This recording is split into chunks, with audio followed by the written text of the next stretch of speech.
این هفته خبر تو خبر داره براتون از عظمایی که میخواست نظامش رو یک دست کنه، اما حالا جوجه بسیجی‌ها به استبل ولایت لگد میزنن. به عقیده ما چنین مجلسی نمیتواند انقلابی باشد. در این مدت هر زمان نمایندگان مجلس را بابت بر زمین ماندن اصلی ترین وعدهشان مؤاخذه کردیم، پشت صفت انقلابی قایم شدند. فلذا از شما درخواست داریم این صفت رو ازشان پس بگیرید تا فرزندانتان در دانشگاه بتوانند به شکل بهتری نقد بکنند. البته عظما یه دهنه به یابوهای بسیجیش زد و اینطوری از پشت استبلش در اومد. خب این مجلس خیلی هاشون همین جوانای دیروز در جایگاه شما، یعنی خیلیشون جوانایی هستن که چند سال قبل از این مثل شما می آمدن میستادن، اعتقاد میکردن، حرف میزدن، اشکال میکردن. انقلابی هن. اینجور نیست که انقلابی نباشن. من البته یکایک که نمیشناسم. با این وضعیت دوریالی بسیجی هم افتاده که نظامشون تو بد سرپایینی افتاده.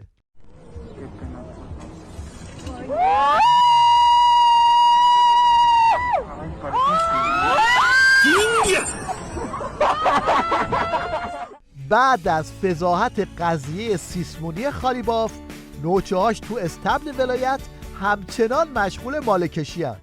جناب آقای دکتر قالیباف رئیس مجلس انقلابیه، یادگار 8 سال سنگ تحمیلی است. مجلس همه پشتیبانی کرده از این عزیز. حالا یه اتفاقی، همه اشتباه کردن تو زندگی، ما معصوم نیستیم. ول کنید، زم کنید این مسائل تو کشور. رهبر رو داریم، همه چیز رو داریم، رهبری به ما راهکار داده، مواظب باشید. این آبگورگیر عمامه دارم زمین و زمان رو به هم میدوزه تا شاید از تأثیر سیسمونی خالیباف روی نشتی بسیجی ها کم کنه. منافقین داخل مدینه یک جفسازی کردن. به خدا پناه میبرم از این جفسازی های منافقین داخلی که از طریق این شبکه های مجازی جنایت میکنن و مقدسات شما را میخوان پیش شما متهم کنن، به اعتقادات شما را نسبت به چهره هایی که دوست دارید میخوان اونا را بدنام کنن. و این کسی که یأس را پمپاژ میکنه این بچه شیطان خود ابلیسه. ابلیس خودش چون مایوسه دوست ندارد کسی با امید زندگی کنه. حالا که تا اینجا اومدین یادی کنیم از این مصاحبه خالیباف که درباره دامادش از این خالیا میبست. خب من دامادم واقعا افتخارم بهش میکنم، از یک خانواده‌ای که رزمنده، خانواده شهید، یه جوانی که روزی که با دختر من ازدواج کرد نه ثروتی داشت نه پولی داشت. با این حساب معلوم میشه که خود خالیباف برای داماد و نوه و باقی متعلقاتش کلاس فشرده دزدی و اختلاق‌های سیسمونی گیت همچنان داغه و رئیس مجلس عظما رو اینطوری غبار روبی میکنن. آقا سلام، نمازتون قبول باشه. آقا امسال که فطریه رو اعلام کردن، خواهش میکنم که دست کسی ندید، حیف و میلش نکنید. یه آدم مستحقی سراغ دارم و بدین به اون بنده خدا در یخچالش باز میکنه از خجالت آب میشه. دمتون گرم، خدا ده بره بهش جای دیگه بهتون میده. نمازتون قبول. و واقعا هر موقع در یخچالمون رو میخوایم وای کنیم نگرانیم که یخچالمون خلاصه چیزی داره یا نداره بذاریم جلو نبر. البته همشون خوب میدونن که زمین تا کجا زیر پای عظما و جک و جونوراش سوس شده و همین روزاست که دست جمعی به چنین روزی بیفتن.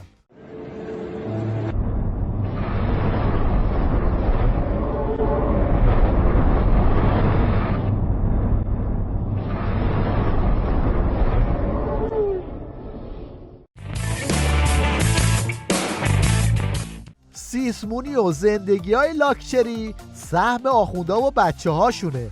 به مردم و جوونا که میرسن از این نسخه ها براشون میپیچن. برکت با سختی میاد. یعنی این تفکری که امروز در ذهن بچه های جوان ما هست که ببخشید بخوابن بادشون بزنن اسکناس چاپ میشه، اصلا اینطوری نیست. حالا بشنوید از این نماینده مفتخور خامنه ای که مدعی شده کارگره. کارگره، خدا هم کارگره. استاد دانشگاه کارگره، استاد حوزه کارگره، دکتری که قلب رو جراحی میکنه کارگره، کشاورز کارگره، همه هر کسی بالاخره مشغول کاریه، همه کارگرن. میگن ما کارگر نیستیم، ما هم کارگریم. پس معنی کارگر یه معنای وسیع و عام میداره. این هم یه جواب غیر مستقیم به خالی بندی های آخوندا. راستی دقت کردید هم هر شغلی که مثلا مقدسه پیل داشتی، مثلا شغل مقدس سربازی، شغل مقدس کارگری، شغل مقدس مثلا مردشوری، نونم شغل مقدس رفتگری، این شغل مقدس هیچ پیلدشونی. مثلا ناشناختیم بود مثلا شغل مقدس طلا فروشی، شغل مقدس بنگاداری، شغل مقدس نمایندگی مجلس، شغل مقدس مدیر کلی، شغل مقدس استانداری. جریان چیه؟ نه من مندش بیرم سیجی شغل مقدس پیلدشونی، شغل غیر مقدس پورشون نده پیل.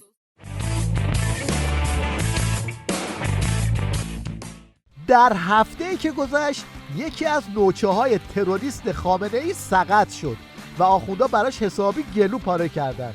از این بزبز قندی گرفته ایشون یک چریک رسانه‌ای بین المللی بود.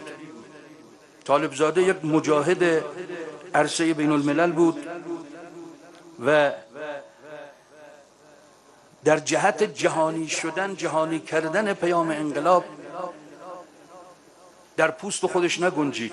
اونم در شرایطی که بسیارن کسانی که میخواستن و میخوان این انقلاب کبیر رو تبدیل کنن به انقلاب صغیر.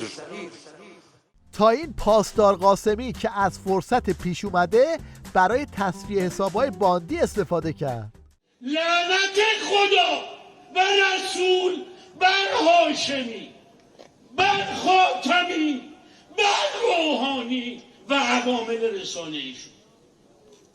آخرین برنامه‌ای که گرفت برای افق نو و اماری فلان اینها که از اروپا و آفریقا جمع بکنه اینها رو بلیط براشون گرفت که برداره بیاره اینجا، برنامه رو هوا کردم. گفتن ما در دوره پسا فرجام هستیم، داریم برد به پیروزی نزدیک میشیم. نادر طالبزاده داره اینا رو جمع میکنه برمیداره میاره ضد غرب، ضد اروپا، ضد برجام.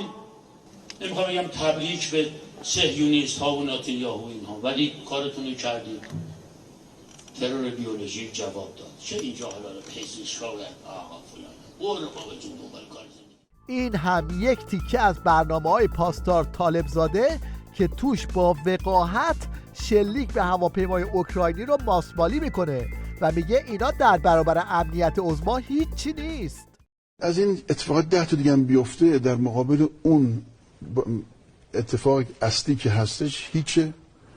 ما چند بار باید بگیم آقا ما اینا مثل همونه دیگه. اینا شما مثلا یه حادثه پیش میاد هواپیما میخوره به کوه، اونجا هم عزادار میشن، هممون ناراحتیم. اینجا هم یه پدافندی که داشت میخواست، فکر میکرد این موشک دشمنه یا هواپیمای دشمنه، زده به اشتباه کرده. حالا آقای حاجی‌زاده میگه ما برخورد خواهیم کرد اون افسری که این کاری کرده.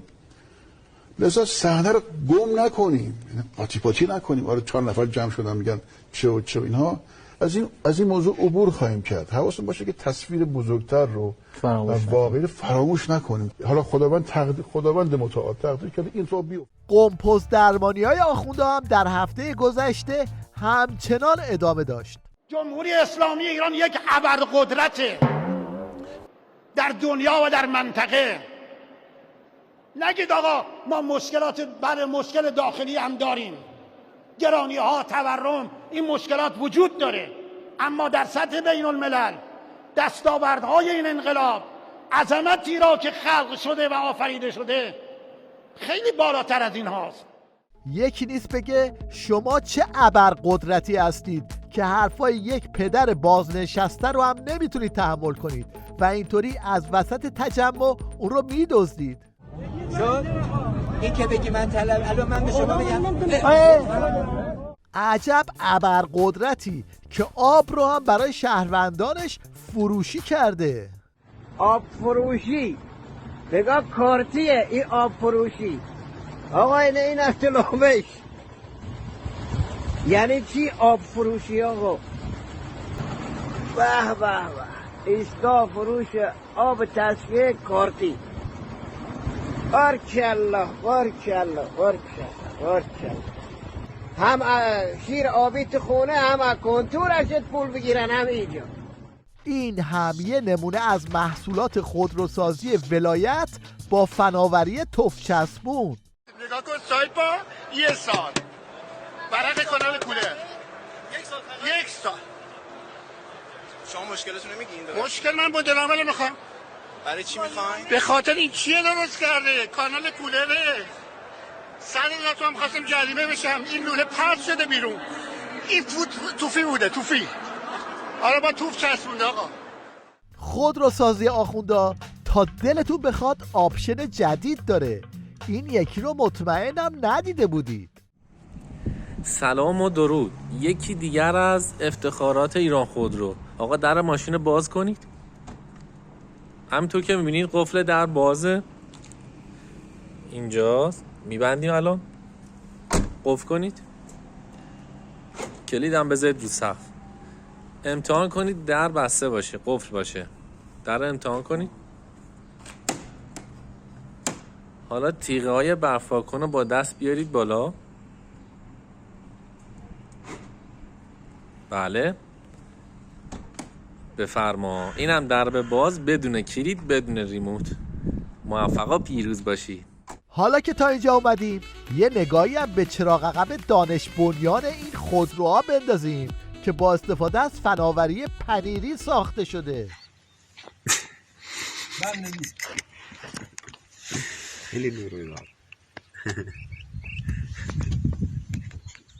خلاصه این که آخوندا در زمینه قمپوز و این حرفا حسابی با همدیگه در رقابتن و ضربه‌هایی که از ملت خوردن رو اینطوری تلافی میکنن.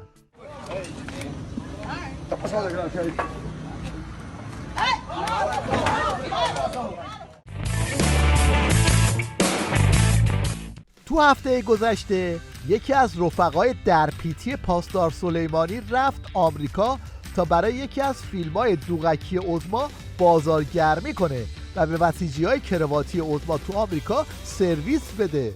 ما حدود شاید 2 هفته‌ای هست که با فیلمی تحت عنوان قصه های 1001 روز که ساخته دکتر حبیب احمدزاده است که در اون جز بحث صلح هیچ چیز دیگری نیست. فیلم کاملا مستنده و کلیه فعالیت‌های بشردوستانه و کارهای اجتماعی که تو این طول 10 سال گذشته انجام شده با این فیلم آمدیم به آمریکا، اون هم به دعوت کدپینگ یا به روایتی گروه‌های صلح طلب آمریکایی که این فیلم رو در شهرهای مختلف نمایش بدیم و این اتفاق افتاد. اوه طرف عمری با تروریست ترکیده نظام یعنی پاسدار سلیمانی دیزی خورده، بعد میگه رفتیم آمریکا برای صلح. این هم یه چشمه از اقدامات صلحجویانه این بادیگارد سلیمانی. من کاملا دارم اجازه بدم. من کاملا دارم اجازه بدم. این سلبریتی حکومتی گفت ما به دعوت کد پینک رفتیم آمریکا. اونایی که سوالشون شده این کد پینک کیه و چیه، خوبه یه نگاهی به این عکس‌ها بندازن.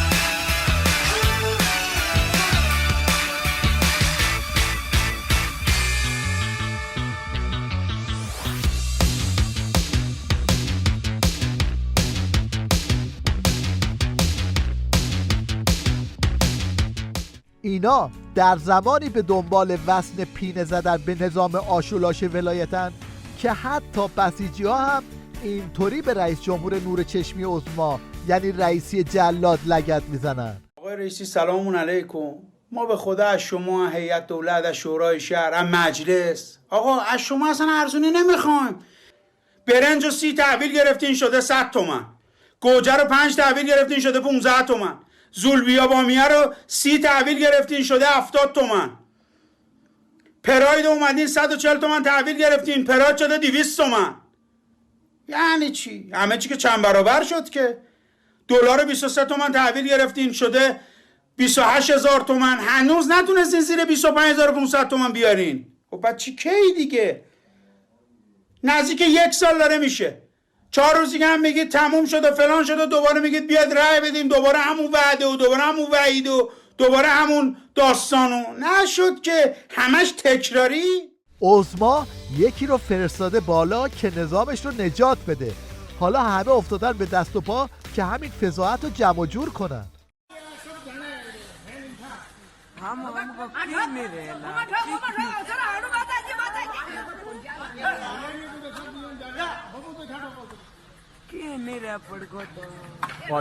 अरे ओ आजी आजी